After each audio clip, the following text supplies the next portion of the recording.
dalam berbagai kesempatan sering saya sampaikan, eselon 1 di Bappenas itu bisa menerima bansos.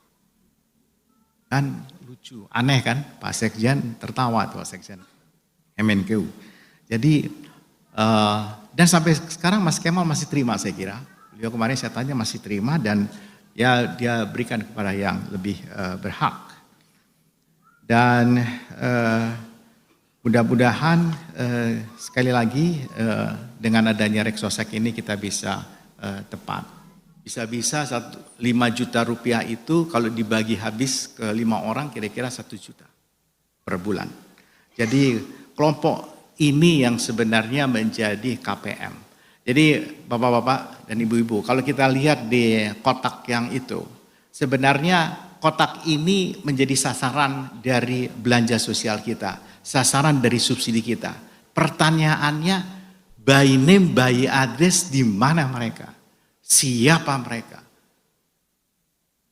Itulah kenapa kita memerlukan Reksosek. Assalamualaikum warahmatullahi wabarakatuh. Shalom. Salam sejahtera untuk kita semua. Om Swastiastu. Namo Buddhaya, salam kebajikan. Pertama saya ingin mengajak kita semua menaikkan rasa syukur kita kehadirat Tuhan yang Maha Kuasa, Allah Subhanahu wa Ta'ala, sehingga kita bisa hadir pada acara hari ini, peluncuran kolaborasi pemanfaatan sistem registrasi sosial ekonomi dalam rangka Visi Indonesia Emas 2045. Dan kegiatan ini merupakan kolaborasi bersama untuk mendukung penyusunan perencanaan dan penganggaran yang berbasis data yang valid dan akurat.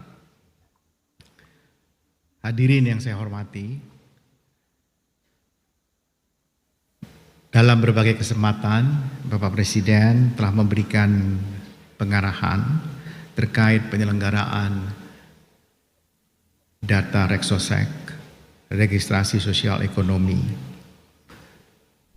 Beliau menyampaikan bahwa pelaksanaan reformasi sistem pelindungan sosial diharapkan dapat memperbaiki basis data penerima manfaat atas belanja-belanja sosial yang dialokasikan di dalam APBN.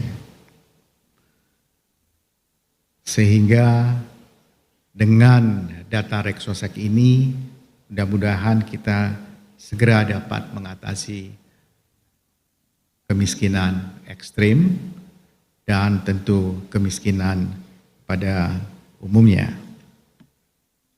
Arahan-arahan beliau itu kemudian ditindaklanjuti dengan beragam kebijakan,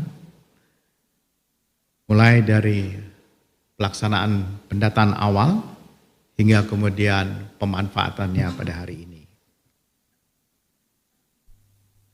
Saya juga dalam kesempatan yang baik ini ingin sharing saja terkait Indonesia Emas 2045.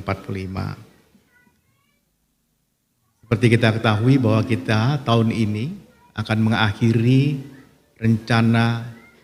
mengakhiri pembangunan jangka panjang 20 tahun 2005 ke 2024. Dan segera mulai tahun depan kita akan memasuki pembangunan jangka panjang 20 tahun kedua dari 2025-2045 menjemput 100 tahun Indonesia merdeka dengan target dan sasaran pembangunan yang terdeskripsikan sedemikian rupa agar kita sebagai negara bangsa menjadi negara bangsa yang benar-benar mampu membawa kesejahteraan bagi seluruh rakyat Indonesia dengan skala dan ukuran-ukuran yang dapat diterima dan dikenal luas. Salah satunya adalah kita ingin menjadi negara yang graduasi, yang lolos, yang lulus dari pendapatan negara pendapatan tingkat menengah yang sudah hampir 40 tahun kita emban. Dan mudah-mudahan kita akan memulainya lagi dengan 20 tahun yang akan datang ini akan jauh lebih cepat. Kalau kita hitung dari tahun 2000-an, memang sekarang kita masih di 20 tahunan, di 25 tahunan. Tetapi kalau kita hitung sejak kita pernah masuk di middle income pada tahun 90-an, maka kira-kira kita sudah mendekati 40 tahun. Cina hari ini juga sudah mendekati untuk. Kemudian kita memang harus memerlukan sebuah strategi yang tepat untuk merencanakan dengan baik agar seperti yang saya sampaikan tadi, penyaluran program-program pemerintah yang didanai oleh belanja-belanja sosial, subsidi kita, itu jatuh pada orang yang tepat. Seperti tadi disampaikan bagaimana kita mengurangi atau meniadakan exclusion dan inclusion error. Dalam berbagai kesempatan sering saya sampaikan, eselon 1 di Bappenas itu bisa menerima bansos. Kan lucu, aneh kan? Pak Sekjen tertawa tuh, Pak Sekjen MNKU. Jadi, dan sampai sekarang Mas Kemal masih terima saya kira. Beliau kemarin saya tanya masih terima dan ya dia berikan kepada yang lebih berhak. Dan mudah-mudahan sekali lagi dengan adanya Reksosek ini kita bisa tepat. Secara nasional GNI per kapita tadi naik, tetapi kalau kita lihat next, itu ada 40 juta pekerja ya, dari kelompok 40% terbawah memiliki upah hanya 5 juta rupiah. Dan keluarga ini itu jumlahnya itu banyak. Bisa-bisa 5 juta rupiah itu kalau dibagi habis ke 5 orang kira-kira 1 juta per bulan. Jadi kelompok ini yang sebenarnya menjadi KPM. Jadi bapak-bapak dan ibu-ibu, kalau kita lihat di kotak yang itu, sebenarnya kotak ini menjadi sasaran dari belanja sosial kita, sasaran dari subsidi kita. Pertanyaannya, by name, by address, di mana mereka? Siapa mereka?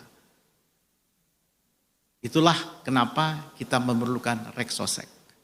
Kita ingin tahu, kalau kita naik sedikit seperti apa, naik lagi seperti apa. Sehingga seluruh intervensi dari kebijakan pemerintah kepada masyarakat itu menjadi tepat. Itulah kami kemudian bersama Kementerian Keuangan, Kementerian Dalam Negeri, utamanya bertiga dan BPS pada waktu itu menginisiasi ini.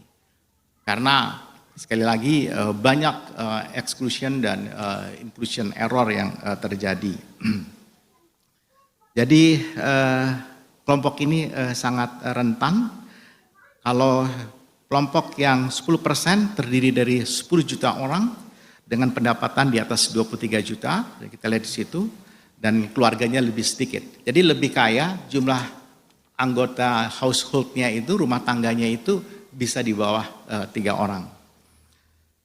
Dan sekali lagi program pemerintah ini harus menaikkan, mampu mendorong gitu. Kalau tidak ya eksistensi sebuah pemerintahan dipertanyakan. Nah, dan kita telah menyusun beragam banyak sekali pendekatan-pendekatan untuk melakukan bagaimana cara kita mengatasi itu.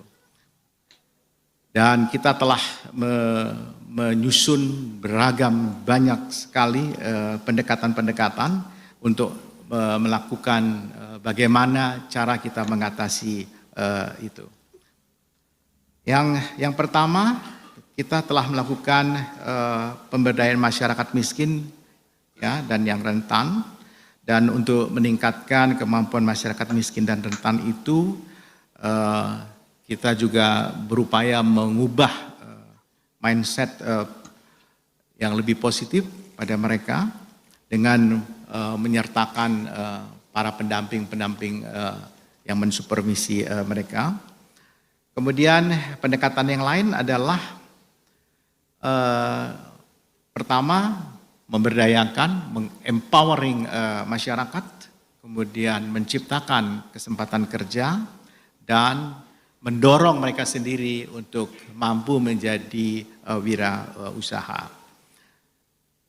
Dan informasi yang dimiliki Reksosek ini akan memudahkan untuk mengidentifikasi seperti yang saya sampaikan tadi, para penerima manfaat atau sering kita sebut kelompok penerima manfaat. Contohnya data Reksosek dapat digunakan untuk menganalisis kondisi rumah beserta anggota rumah tangga sehingga kita bisa memastikan jenis-jenis bantuan yang akan kita berikan kepada mereka. Dengan demikian setiap intervensi akan memberikan dampak yang optimal, yang maksimal ya bagi masyarakat baik secara individual dan kemudian bagi lingkungan kesejahteraan itu.